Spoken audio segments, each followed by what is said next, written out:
Yeah.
Totally intentional. I mean, no, unintentional. I know, you said it.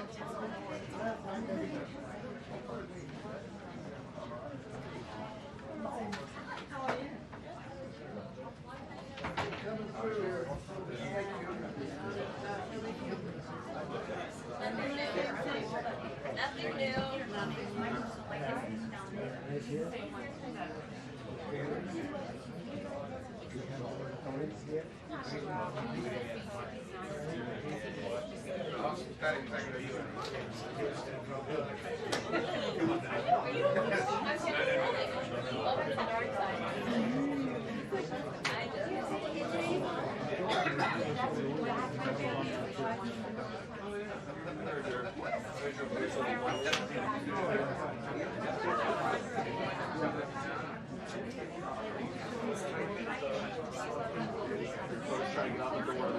Jumped in there. Good. Yeah.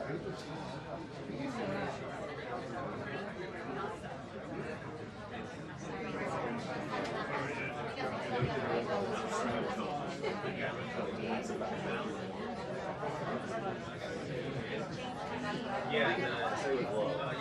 I think it started.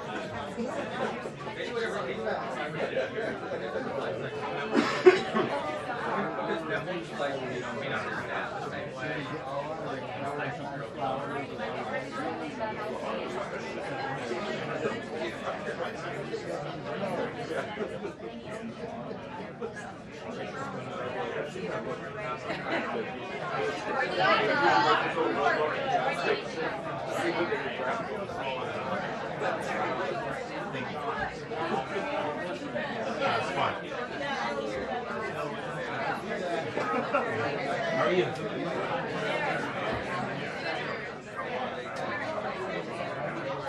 No.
I don't know.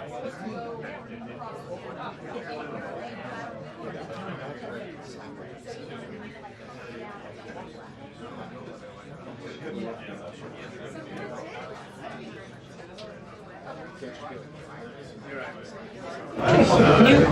gonna think about it. Let me think of the question, and I want to talk to you guys about this because it's very serious. No, it's disgusting.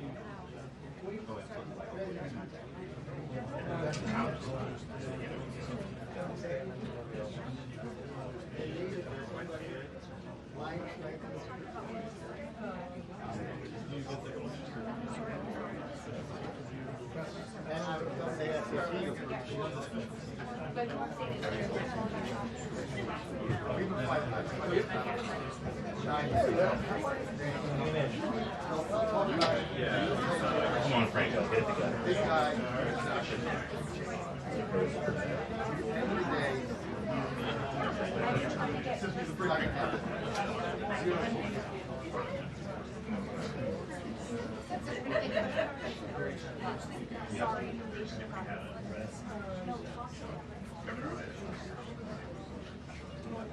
How are you? He learned how to say not that funny day. Oh, really?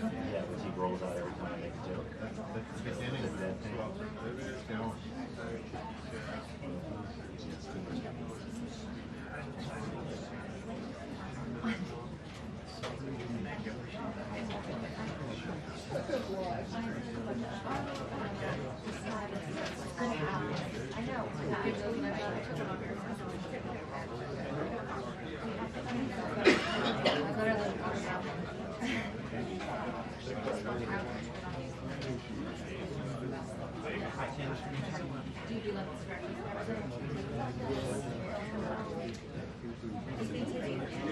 So do you want to do I know a lot about quinceañeras. Like a choreo, I know a lot about quinceañeras. like a choreographed thing, or do you want to just be like kind of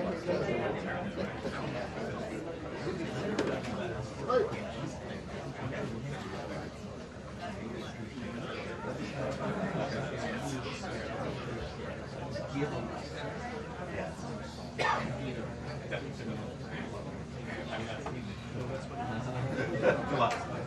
did that at our wedding, actually. My buddy Gerardo. Yeah, my buddy Gerardo. We were going to have to go to local, but in the end, my buddy Gerardo just called the party. So everybody's in there. Because he had a microphone.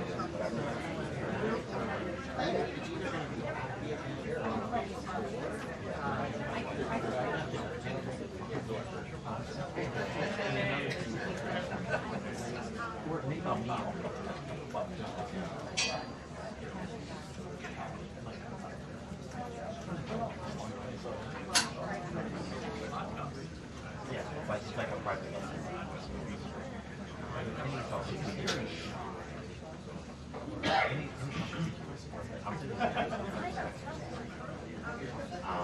The guy that Canadian, Canadian.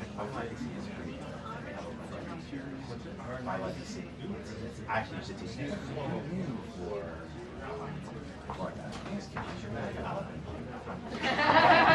It really proves that what happened is you contact them, and they would say, these are our 4 or 5. you're looking at it.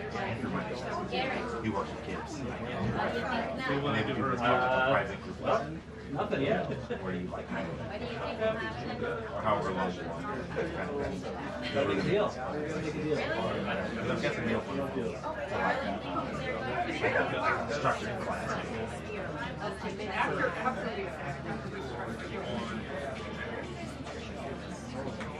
Victor, you can't be doing this stuff. I'm going to put this in. Yeah, sure. Gotta bring them more. You need to leave solid.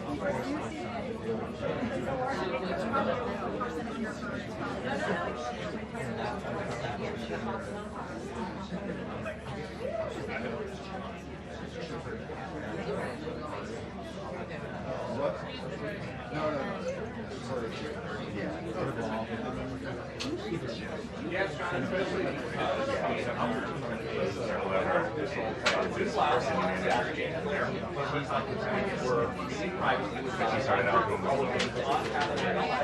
very good. She also had a stage teacher for a very, very long time. History is not on his side. It's not a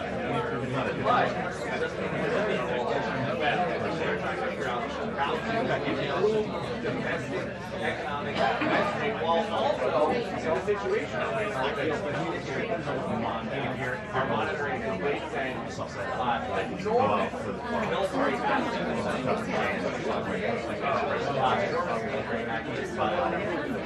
you know, she's just like, I want to go on.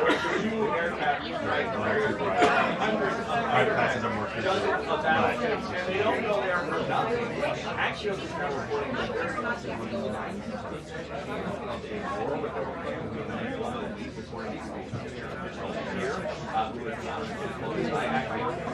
that's a lot different than yesterday where we started bringing in they're bringing 2 days and that they have an understanding of so which is it?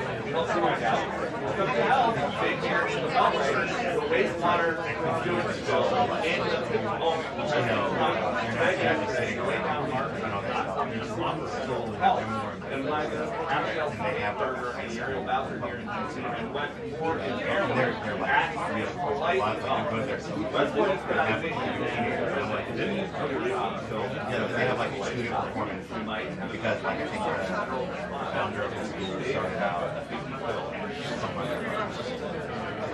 So they have like a feeder program. Some of those kids were so more into like senior team and pros and all that stuff. And like, you know, they're going from like 15 to 80. So I'll send you David and I'll send you and both of them fighting for rebound. Tyler has abused to play basketball.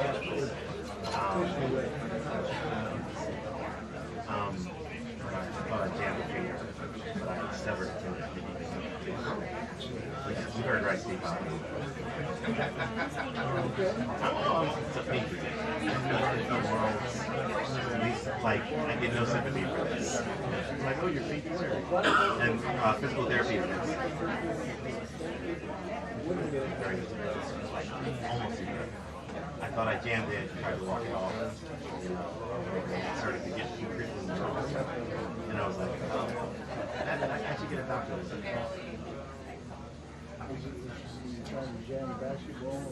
Yeah, because you know, I was fighting for rebound against the younger, stronger, more athletic, and he won. And almost took out it was, you know, a freak play. He wasn't anything intentional. I will see him tonight. With Obama.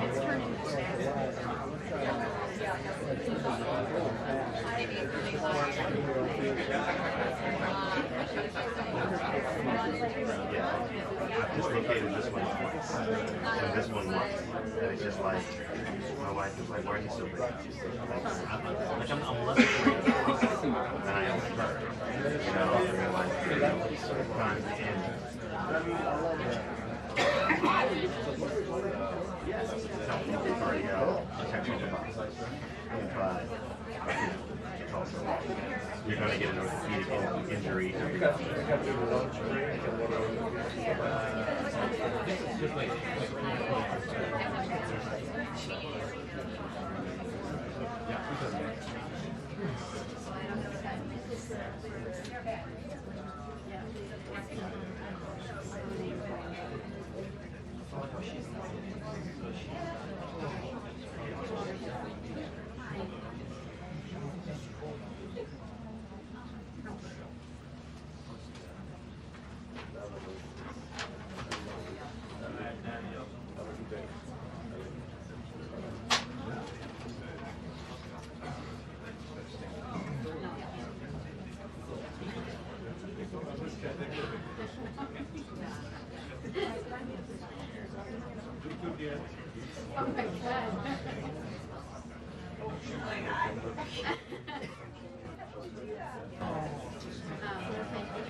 Yeah,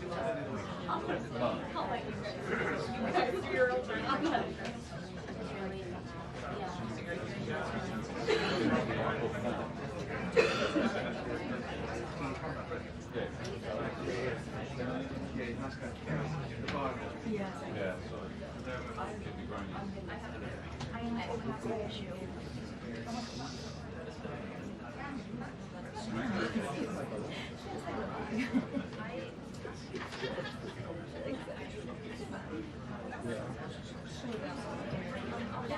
Oh, I'm sorry I didn't get up.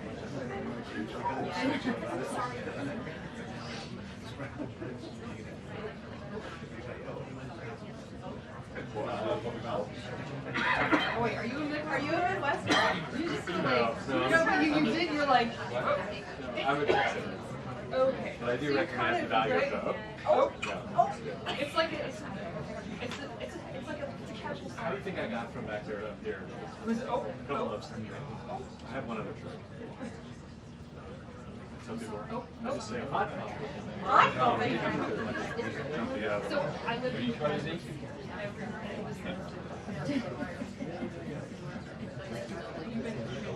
Okay, you know, like everybody's on top. Oh, yeah. That's just the way. Say, there's no there. There's no.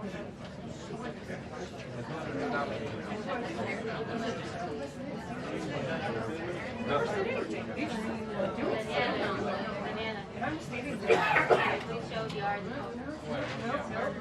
I even learned what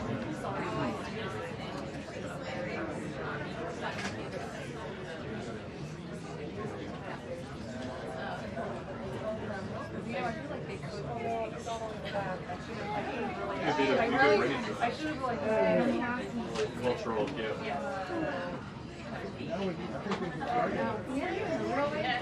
I was like,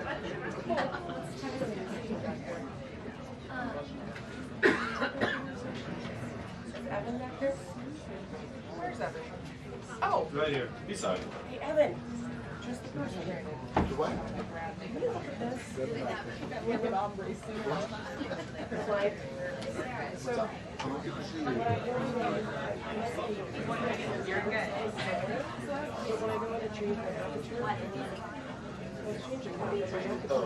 Oh, is it It's on the this? left. No, I You see me, I was like, I did the same exact thing. It's up there going. yep. Well, it's funny because it's been so long since we got that. Because I was sitting there going, there's something stupid in this. It's not broken. It's something. But I was like, I need to actually. I didn't figure it out until it makes me more frustrated. Because I was like, did you see my face? As soon as you said it, if it gets bothered, then you can't change it.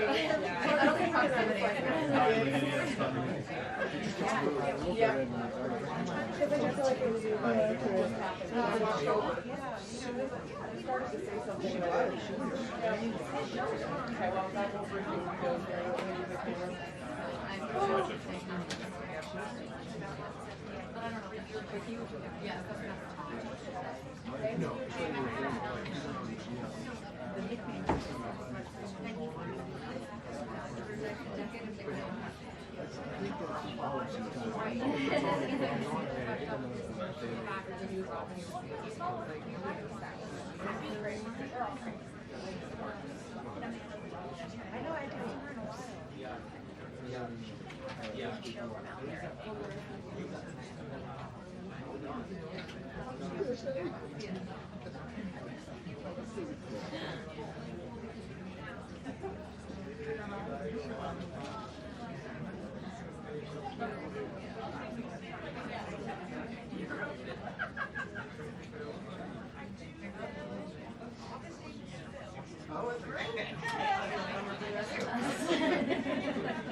Happy, I don't know.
Yeah. Give me that.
bit mad.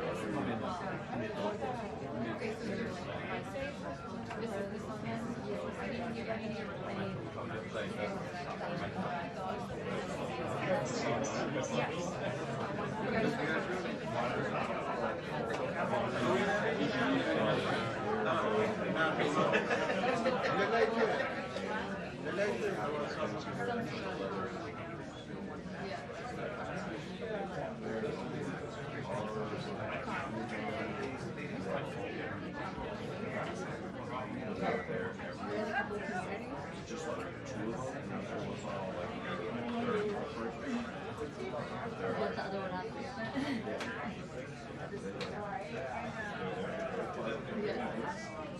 Are they actually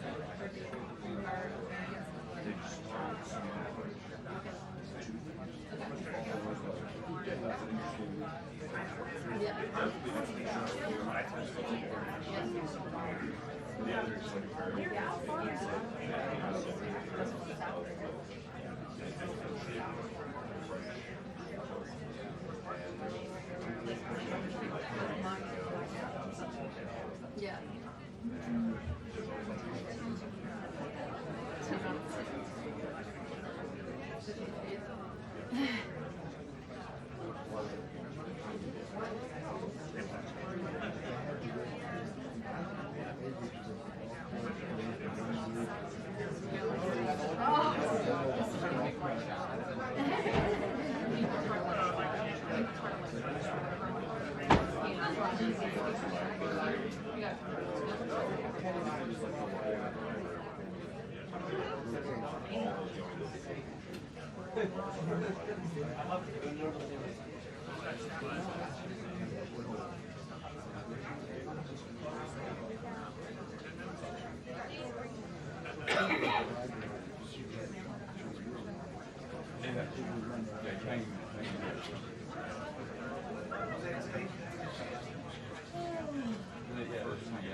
exactly.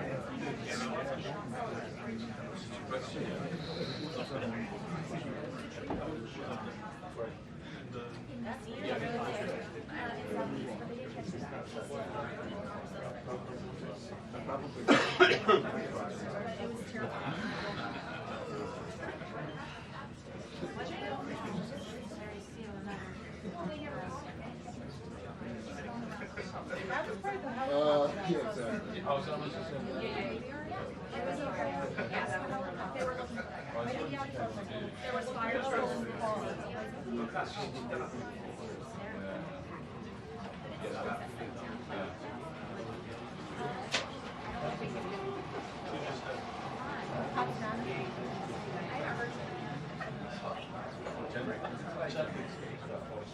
I mean,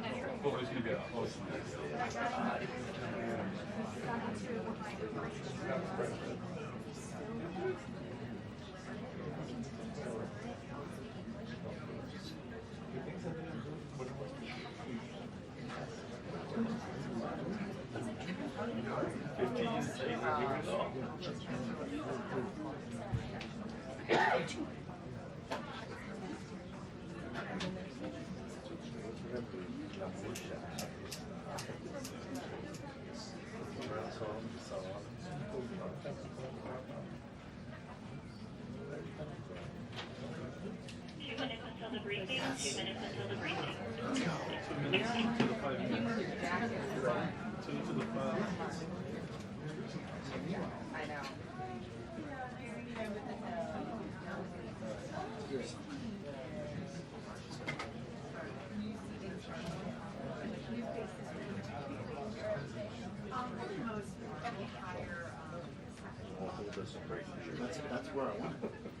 You're part of the tether. No, you're perfect.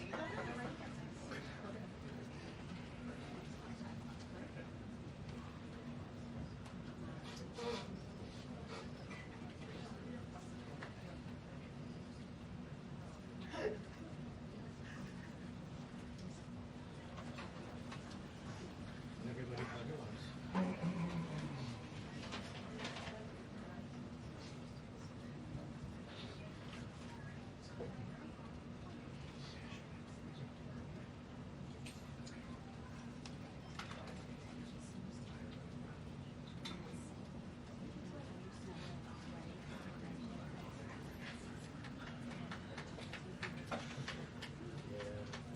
If I lost track of it. So I forgot.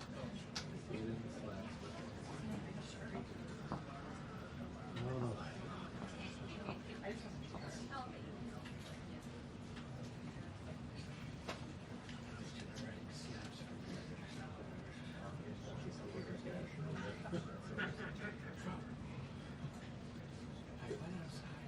What does that mean? That's a snack. Like,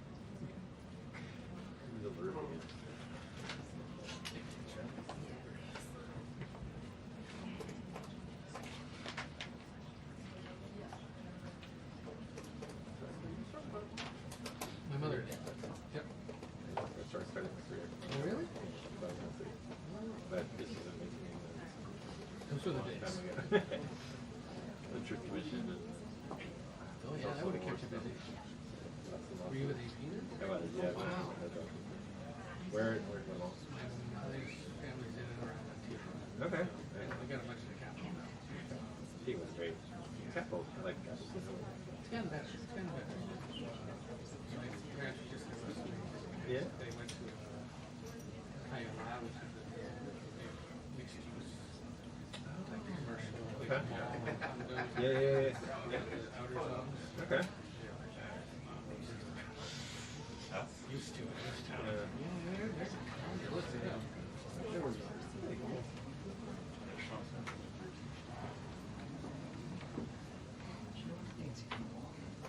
About that. What's your dad? It's good. He's good. How's everything? We're still married. I used to call up Mexico City and be like, we're in the car, we're trying to drive looking for mass graves. Maybe we'll just try. We won't. They're like, okay, don't crash me. Thanks. You never know. I mean, I like made it the story. We're watching. I ended back in Egypt. I was last there. Whenever that election when Rio Salon like tried to run, and he raised like a lot off. I think it might have been just 6. Yeah, but it's been a long time. I used to go back. I went back to the total. We try to go every other year. Yeah. There last April. Okay. Because my mother's the type of scientist. Yeah, of course. For my kids, it's fun to see it. But now that they're older, they're going to college. Oh yeah. General. Fair enough. You felt fun the first 4 times. Well, I've only been, That looks I good. went to when I was in like middle school, and I took my then girlfriend, my wife, years ago. 20 years ago. I wonder if they've done more, like they've excavated now. It's the same. It's It's like one of the world's like most untapped treasures. Yeah. They can't, because of the radius and everything, because of like go up. Instead, they just do natural geographic geomap could be there. see those. We'll dig it up and figure out if it is there. It's a giant hill. It's got to be something, but no, just leave it. Don't want to do it. It's like, well, somebody's gonna have to. Because when they do, it's gonna put Egypt to shame. Part of me think that's what happened. Isn't ready for what they might have. Right. But there's also like kosher. Yes. There's all sorts. I mean, I guess security. yeah. Maybe not technology, but some of the other ones. Yes, because you never know what you're going to do. So that's a pretty good profile. It's really cool. But it's fun because I was like, I realized people were made for King Master people here. People years ago, and like Yeah. any of this It's true. is cat. That's a good point. They they've done a decent job. Have they exploited it like that? That's expensive. The beaches and resorts are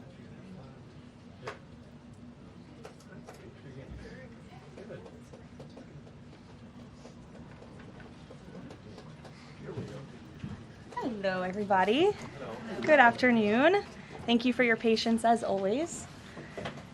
Let's begin with some scheduling announcements for the remainder of President Trump's very busy week. Today at 3 p.m., President Trump will host a Black History Month reception in the East Room of the White House.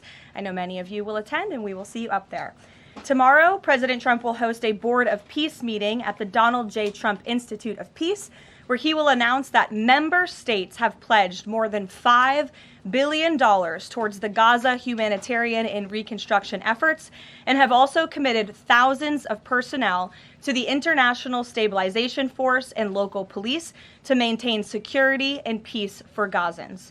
Tomorrow afternoon, the president will travel to the great state of Georgia, where he will visit 2 local businesses and give a speech on his efforts to make life affordable for working people. On Friday, President Trump will host a working breakfast with governors in the East Room here at the White House. And on Saturday night, President Trump and the First Lady will host the annual Governor's Dinner. Next, I'd like to provide an update on the economy. We're seeing promising signs every day that 2026 is going to be a record successful year for the American people, just as President Trump promised them.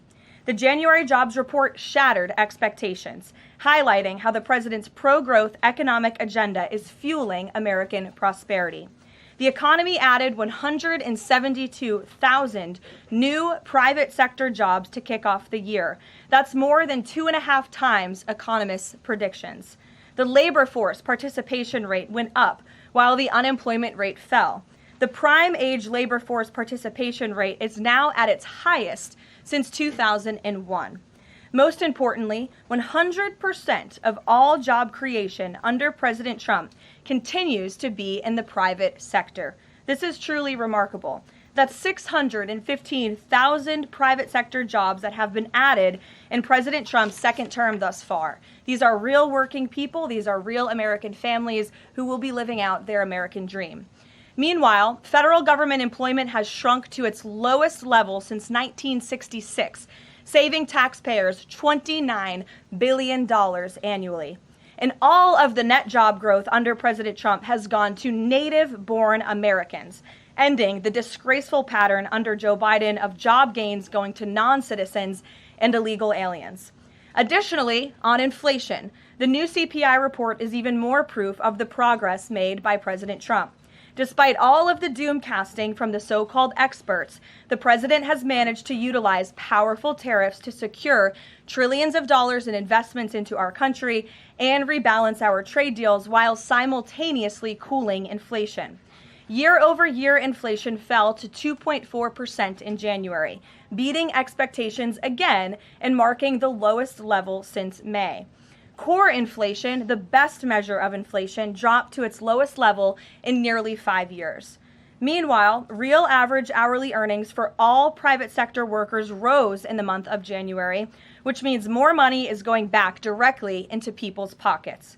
After only 1 year of President Trump back in office, real earnings for all private sector workers have outpaced inflation by nearly $1,400, earning back roughly half of the $2,900 they lost under Joe Biden when 40-year high inflation was stealing Americans' purchasing power. President Trump's policies are and will continue to allow Americans' incomes to go further for bills, retirement, and achieving the American dream. A key part of the American dream is buying a home. And that is finally becoming more affordable under this president. This past week, it was announced the annual mortgage cost for a new home has fallen by $4,000 so far under President Trump, after rising by roughly $15,000 under Joe Biden. As a result, mortgage affordability has reached a 4-year best following recent bold action by the president to make home ownership more attainable for American families, not large Wall Street corporate institutional investors. At the same time, national median rents have fallen to a 4-year low and have declined for 6 consecutive months. The annual rental cost for a new rental unit has fallen nearly $100 so far under President Trump, after rising more than $3,000 under Joe Biden. And many are crediting that to the president's deportation efforts to remove illegal aliens from our communities and therefore from housing that should be used for American citizens. At the grocery store, the price of eggs, dairy, cheese, fresh fruit, apples, oranges, potatoes, tomatoes, and butter have fallen since President Trump took office, and he is continuing to fight for even lower prices at the grocery store for the American consumer. At the gas pump, fuel prices are down by almost 10% over the past year. The average national price for a gallon of regular gas is now less than $3 and is approaching $2.70 in some states, and much lower than that in many states across the country as well. We've seen in several states gas is under $2 a gallon.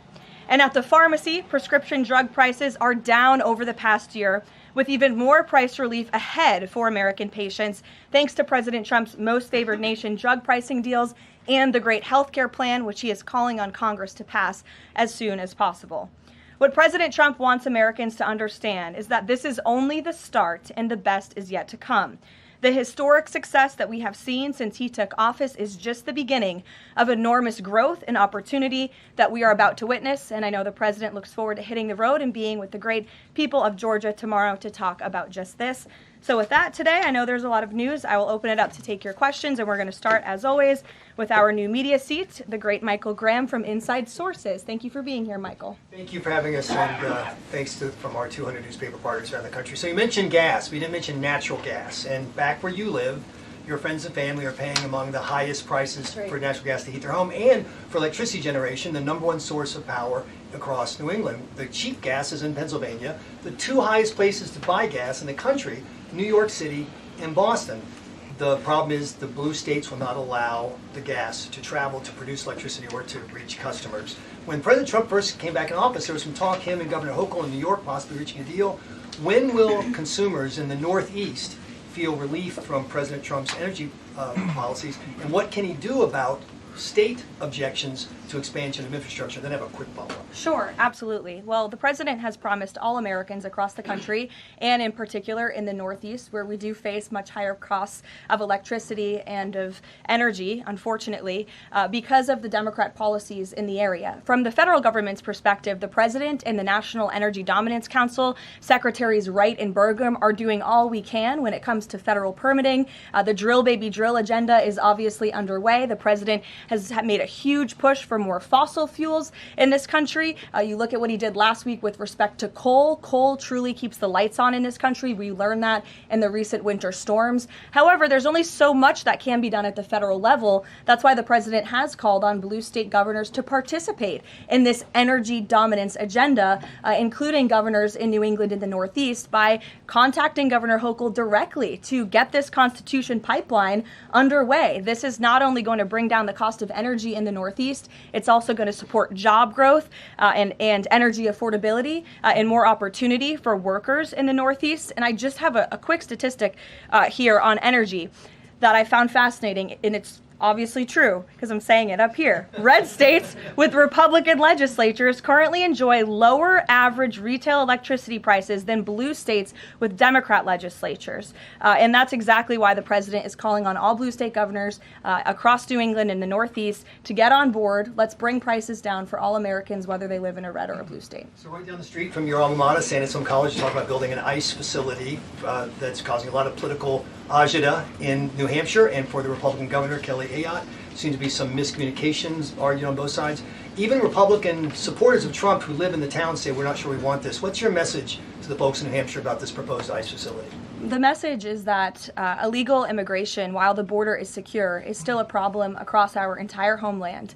And the previous administration allowed nearly 20 million illegal aliens from countries all over the world into our country. And the President and Secretary Noem have done a phenomenal job at deporting. Nearly 3 million illegals have left the country either through deportation or self-deportation over the past year. But obviously, there are a lot more illegal alien criminals left in our homeland. That includes in New England. There are many within our communities in New Hampshire, in Maine, and definitely in Massachusetts and in the Boston suburbs that need to be arrested, detained, and deported back to their home countries. And so the President and Secretary Noem, and I know ICE, are engaged with local governors across the whole country, including in New Hampshire, to open more detention facilities. This is an unfortunate consequence of the previous administration's border invasion that the President has thankfully put a stop to. But of course, we still need to grapple with the illegal alien criminals who are here, and that requires more detention space. Thank you, Michael. John. Garrett. On Iran, I'm not asking you for like military secrets here, but can you share? Know I would be so unwise. Unless you want to give them. Can you share a little bit about the president's thinking on whether or not to strike Iran, who he's talking to, what information he's consuming, and why a strike might be necessary on a nuclear program he says was obliterated by the last U.S. strike? Well, there's many reasons and arguments that one could make for a strike against Iran. The president had a very successful operation as commander-in-chief with Operation Midnight Hammer, as you know, as you just said, totally obliterated Iran's nuclear facilities. The president has always been very clear, though, with respect to Iran or any country around the world, diplomacy is always his first option, and Iran would be very wise to make a deal with President Trump and with this administration. He's talking to many people. Of course, his national security team, first and foremost, and you know who the members of that team are. And this is something, obviously, the president takes seriously. He's always thinking about what's in the best interests of the United States of America, of our military, of the American people, and that's how he makes decisions with respect to military action of any kind. And on the flip side of that, he's got the State of the Union speech next week. If he is going to take military action, does the administration believe it's important to sort of convince the American people, sell the American people? Will we hear something about that in the State of the Union to make the case for why something like that might be necessary to risk American lives? Look, again, I'm not going to engage in a hypothetical. Good try, Garrett, but you can't catch me there. I will say, with respect to the State of the Union, you'll be hearing more about what is to come from the president's speech very soon at the appropriate time. It is going to be a very good and powerful speech, so everyone should tune in. Ed. Caroline, thank you. I got two questions for Sure. you. About Independence Hall in Philadelphia, the administration's decided to appeal a judge's ruling that in essence was trying to put the slavery displays back, arguing that the federal government believed it had the power to dissemble and disassemble historical truths when it has some domain over historical facts. The judge said it does not.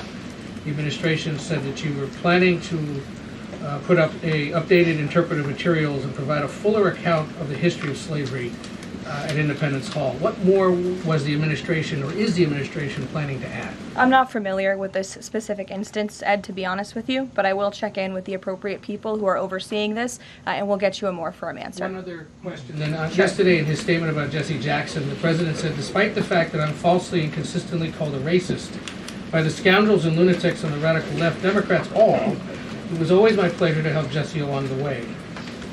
Where or when does the president believe he's been falsely called racist? You're kidding, right? No.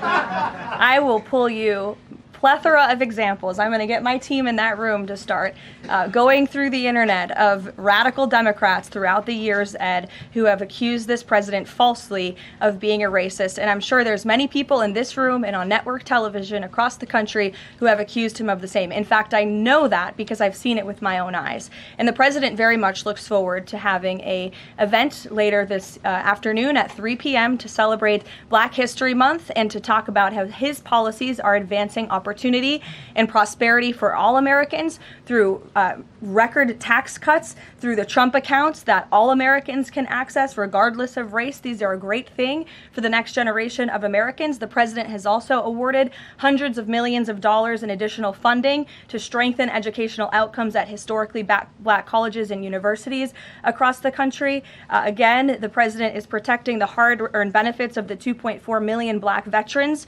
who honorably served in our nation's armed forces forces by reducing the backlog of veterans waiting for their VA benefits and for their home loans through the Department of Veterans Affairs. So there is a lot this president has done for all Americans, regardless of race, and he has absolutely been falsely called and smeared as a racist, and I'm happy to provide you those receipts, and we gladly will right after this briefing.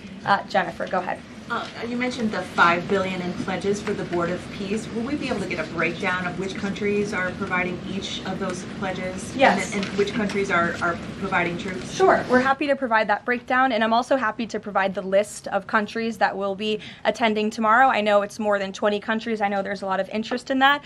I'll spare myself reading you the list of 20 countries from the podium, but we will provide it, and the president will be opening the meeting tomorrow with remarks, and will sort of formally be chairing the meeting at the beginning before he departs for Georgia tomorrow. And then on the sewage spill, the sewage pipe that broke on Potomac, can you give us an update on the federal government's response? And officials have told CBS that some of that aging infrastructure is a concern, that this particular pipe wasn't even of the most urgent concern. Do you know if the government is looking into which other pipes could be at risk of collapsing? Well, the next step in this process is for any of the three local jurisdictions involved, whether that's the Commonwealth of Virginia, the state of Maryland and Governor Moore, or the District of Columbia, to step forward and to ask the federal government for help and to ask for the Stafford Act to be implemented here so that the federal government can go and take control of this local infrastructure that has been abandoned and neglected by Governor Moore in Maryland for far too long. In fact, it's no secret that Maryland's water and infrastructure have been in dire need of repair. Their infrastructure has received a nearly failing grade in the 2025 report card from the American Society of Civil Engineers. This is the same grade they've received 5 years earlier. There has been no improvement under the leadership of Governor Moore. He's clearly shown he's incapable of fixing this problem, which is why President Trump and the federal government are standing by to step in. And for all of the environmentalists in the room and across the District of Columbia, let's all hope and pray that this governor does the right thing and ask President Trump to get involved, because it will be an ecological and environmental disaster if the federal government does not step in to help. But of course, we need the state and local jurisdictions to make that formal request. That's part of the legal process to move forward.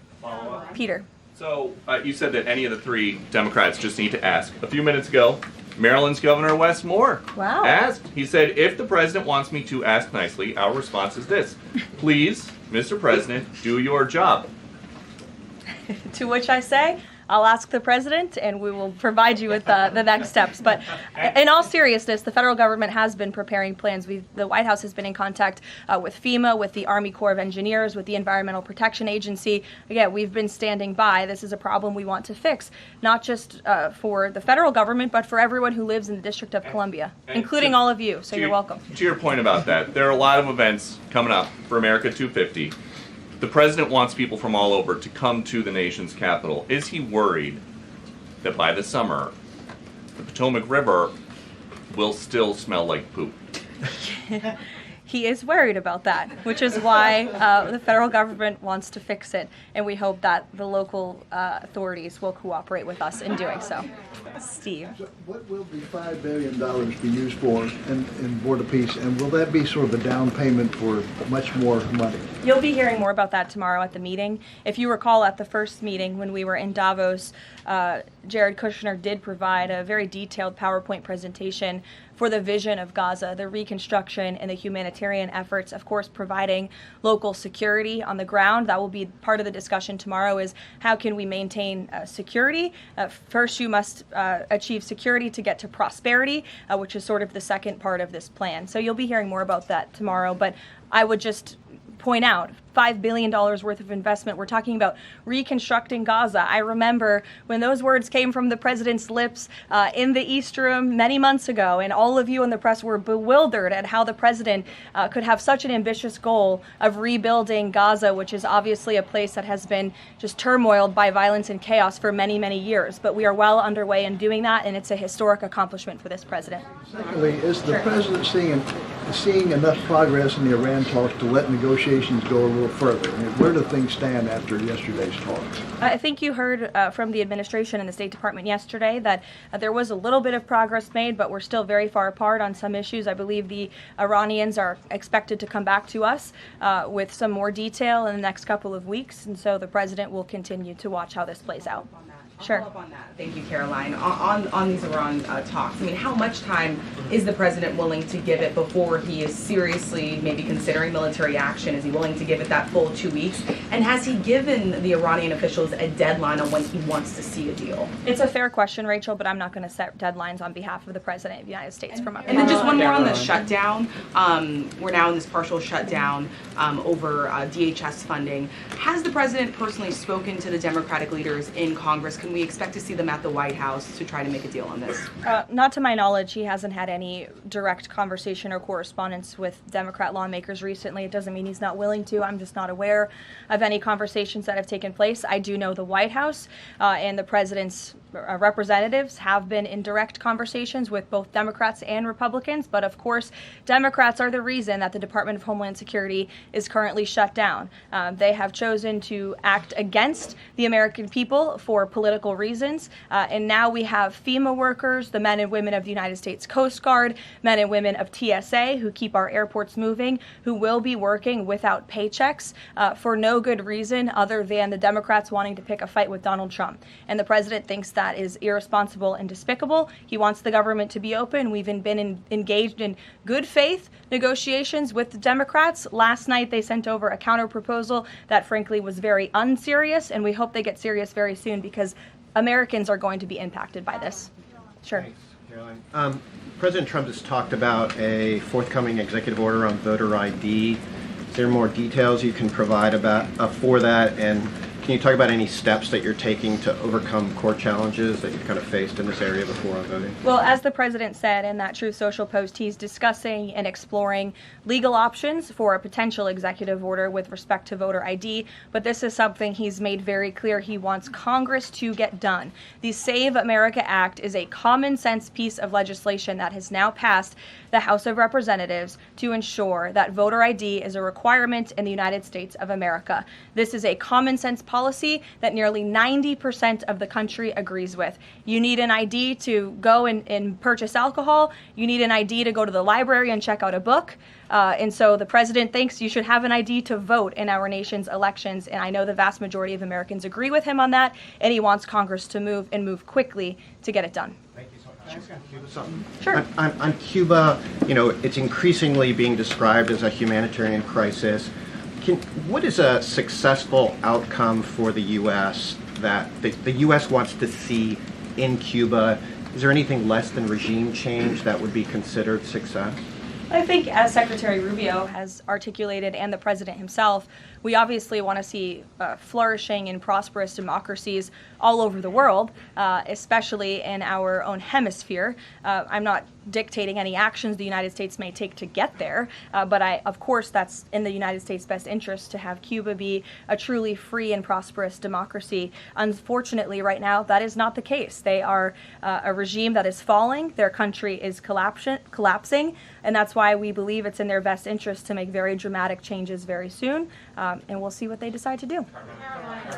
Sure. Thank you so much. Following up on Gaza, this $5 billion, who exactly will be in charge of managing this money? Would that be the president himself making the final decisions on how these funds are spent? It will be the Board of Peace, which the president is, of course, the chairman of, but all of the member parties, I believe, will have votes on the funding. And then, of course, there is that technocratic layer underneath the official Board of Peace with the member countries that will be making decisions as well. So if you just go back and look at the first event that we had where we sort of unveiled the structure of the Board of Peace, that structure remains in place, and they'll be overseeing the funds that will be announced tomorrow for their reconstruction and humanitarian efforts. Sure. Another question on that Board of Peace announcement. You mentioned there will be the announcement of who comprises that International Stability Force. How soon will that force be deployed? And have all of the regional partners, all of the regional countries signed off on the makeup of that force? I don't have a timeline for you today, but again, I'm sure you'll hear more about this tomorrow. So you'll join us at the event. Deanna. Thanks, Caroline. Two questions. Sure. First, the president has talked a lot about housing affordability. And several countries that are facing housing shortages, including Canada, for example, have imposed a ban on non-citizens, like foreigners, from buying their houses. Do you know if that's a strategy that the president would be willing to deploy? Well, first of all, the president is obviously committed to deporting illegal aliens from our country and those who are not lawfully present in the United States, which he has done at a record pace, which has led to the falling of rents, as I pointed out in my opening remarks. Secondly, the president has recently announced that he is fighting for a ban on institutional investors and Wall Street billionaire corporations from buying up single-family homes that should be lived in his opinion, by American families. We know this is going to have a remarkable impact on the housing market and on prices and supply and demand for the American consumer and the American family. And then thirdly, the president is also expediting permitting as fast as we possibly can to build more homes, to increase supply, to obviously bring down the cost of home ownership and purchasing homes for the American people. And then also, as I mentioned as well, we do see mortgage rates falling. So all of this is combining to make housing more affordable in this country. There's still a lot more to do. The president is still digging his way out of the mess that was created by Joe Biden's administration in jacking up mortgage rates and jacking up housing costs. But we do see very positive trends in this direction. And the president wants the United States to be a nation of owners, not renters. He wants families to live in homes, not institutions and big corporations. Michael. Ukraine, Caroline. Secondly, on Ukraine, Sure. yesterday Zelensky said in an interview that he says that it's not fair that the president is saying that Ukraine has to make concessions. He's saying this publicly, and not Russia. Has the president seen these comments? And when the president says that Ukraine has to make concessions, is he referring to giving up Donbass? I think the president would respond to that by saying he does not think it's fair that thousands of Ukrainians are losing their lives, and Russians too, in this deadly war. And that's why the president and his team have committed a tremendous amount of time and energy in bringing this war that is very far away from the United States of America, but nevertheless, this is a president of peace. And so he's committed a tremendous amount of time and energy to bringing this war to an end. Just yesterday, there was another round of trilateral talks between the U.S., Russia, and Ukraine. There was meaningful progress made in both parties. Both sides agreed to update their respective leaders and to continue to work towards a peace deal together. So there will be another round of talks in the future, but I think the president views this entire situation as very unfair, not just for Russians and Ukrainians who have lost their lives, but also for the American people and the American taxpayer who were footing the bill for this war effort before President Trump put a stop to it. And I would just remind everyone around the world that the United States is still selling weapons to NATO that are then being sent to Ukraine in their defense of their freedom in their borders. Michael. Russia is reportedly joining Iran for joint naval exercises in the Gulf of Oman this week. Has the president issued any kind of warning to Russia or even China not to involve itself if the U.S. decides to strike Iran? Not to my knowledge, no, or not that I would dictate from this podium. I wouldn't reveal the president's private conversations with world leaders. With respect to that, again, when it comes to Iran, the president has a decision to make, and he will do that, and I'm not going to broadcast what that decision may be ahead of him. President Barack Obama, Caroline, was recently asked if aliens are real. He says they're real, but he hasn't seen them. The president's daughter-in-law, Lara Trump, told Miranda Devine of the New York Post that the president has a prepared speech on this issue that he prepares to deliver at the right time. Is that true? And does the Trump administration believe aliens are real? Well, a speech on aliens would be news to me. That sounds very exciting, though. I'll have to check in with our speech writing team. And that would be of great interest to me personally, and I'm sure all of you in this room, and apparently former President Obama, too. So we'll keep you posted on that. Tyler. The White House has touted an unprecedented amount of cooperation with counties in Minneapolis after the negotiations with Tom Homan. Are those written or verbal deals with the sheriff? How many have agreed to cooperate on immigration enforcement who previously refused to do so?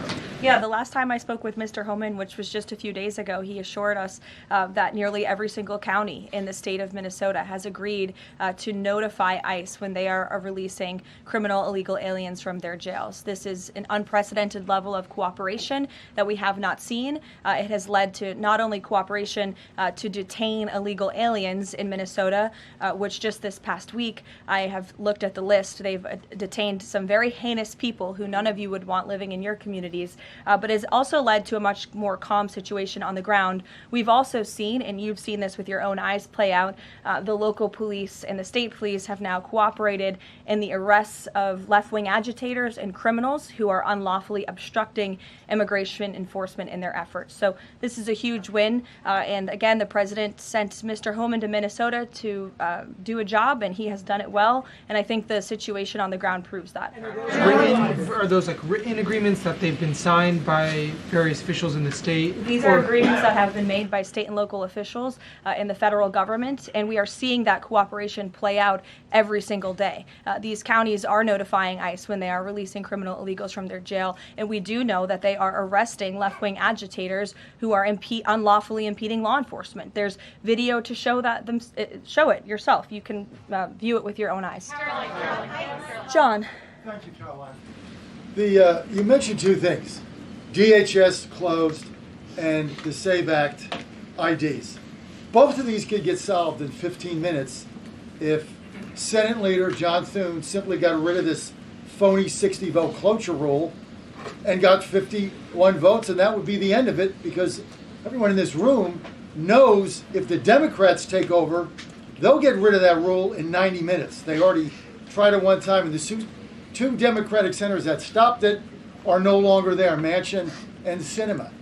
President Trump is backing a lot of these senators for re-election, and yet they will not get rid of the 60-vote cloture rule, which is holding everything up.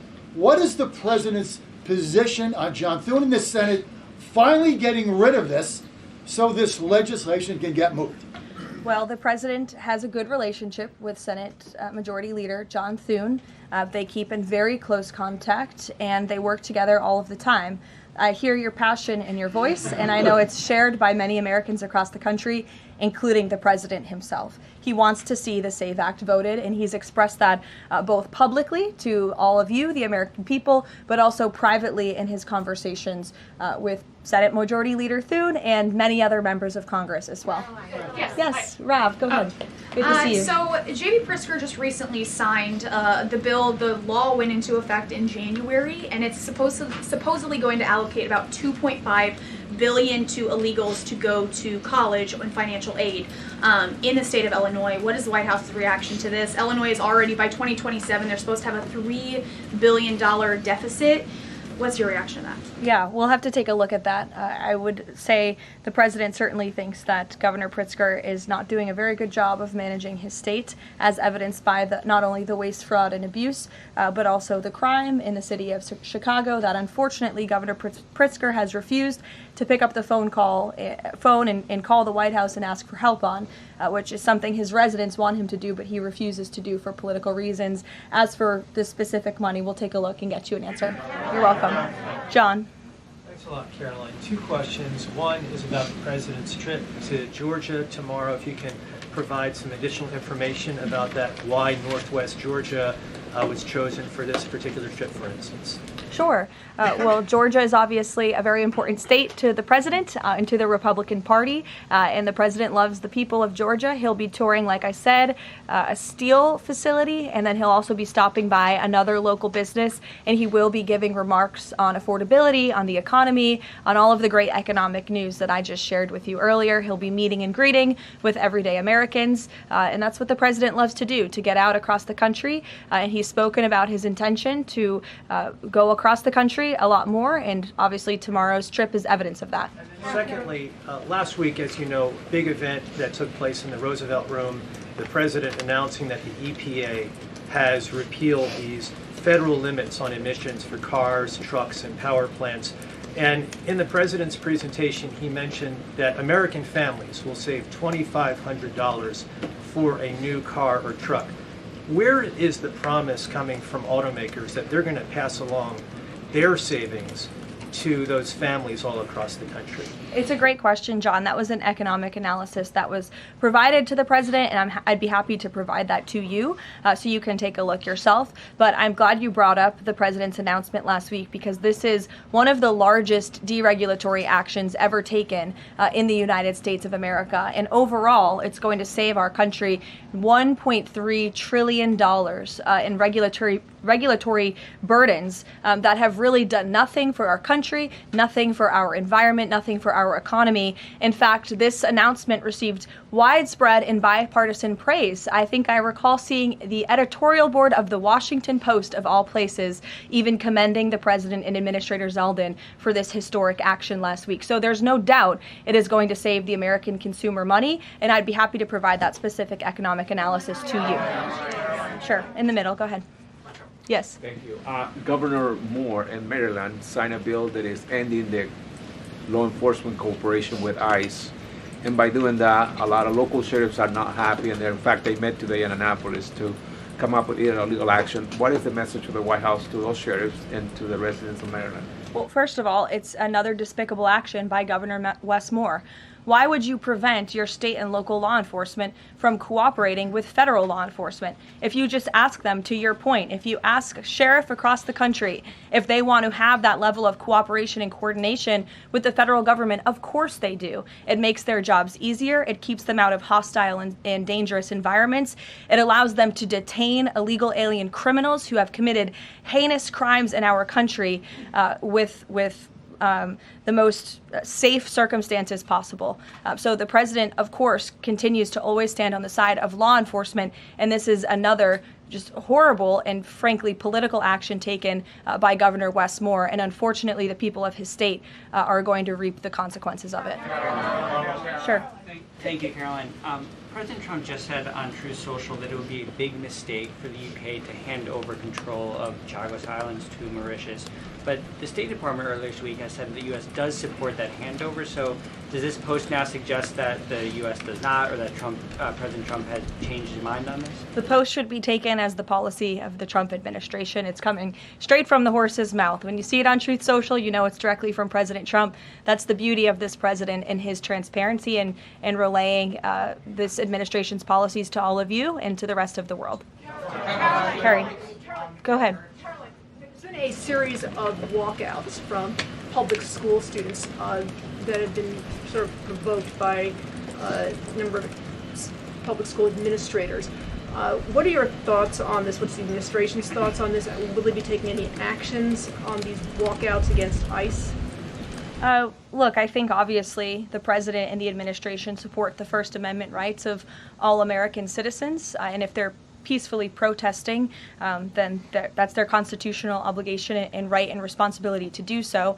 Of course, the administration also wants to see American school children in school learning and educating, and I think it does speak to the left-wing bias that is unfortunately very present in our nation's public school system, and it's something that Secretary McMahon has been working very hard to root out of our public school system by ensuring that local governance and local control takes place over our nation's public schools, and that parents and educators closest to students have a greater say over curriculum and academia in our country. Take a couple more. Go ahead. Thank you, Caroline. The Vatican announced earlier today that they would not be joining the Board of Peace initiatives over concerns that it could potentially compete with the United Nations over handling crisis conflicts. What's the White House's response to that? Yeah, look, we saw that. I think it's deeply unfortunate. I don't think that peace should be partisan or political or controversial.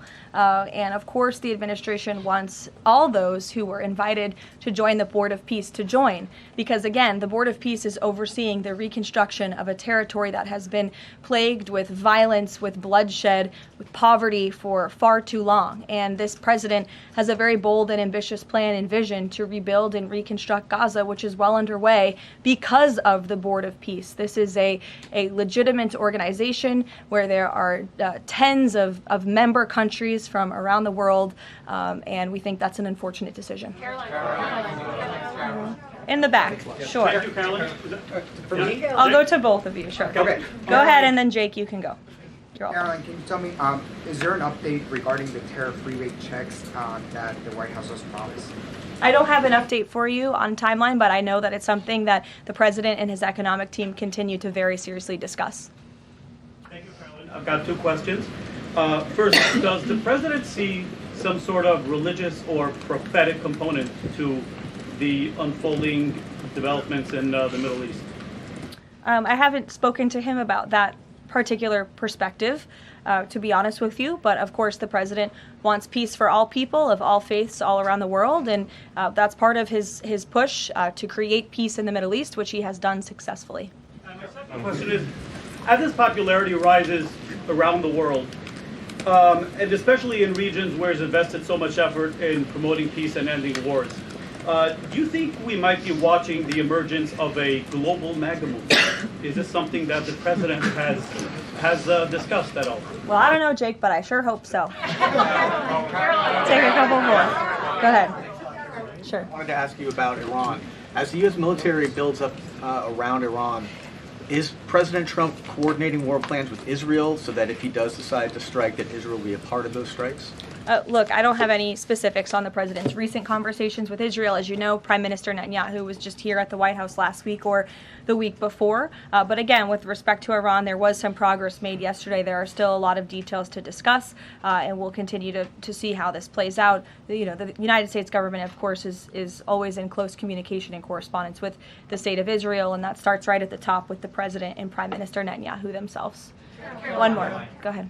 Last week we saw the underlying affidavit for the search warrant that was executed in Fulton County, and there was not any mention in that document about foreign election interference in the 2020 election. I'm wondering if DNI Gabbard has uncovered that in Georgia or in Puerto Rico, where we know her team was sent as well. I don't have any updates for you on that today. I would defer you to the director's office herself. Sure. Two questions. One on the president's schedule today. It says he has signing time. What is he signing today? Are we expecting executive orders or actions? That's the first question. And then second, the Wall Street Journal is reporting that a U.S. arms sale package for Taiwan is in limbo. Can you just confirm this reporting / offer any additional comment? And how concerned is the administration that if an arms deal with Taiwan went through, that this could disrupt the China-U.S. Trade truce? Sure. Well, I haven't read the full Wall Street Journal report. I will just say with respect to an arms sale to Taiwan, I don't have any announcements or updates on that for you today. And to your first question about what the president will be signing, he will be signing an executive order, which you will all be hearing about later this afternoon, and you will see him in 1 hour at the Black History Month reception. We'll see you there. Thank you.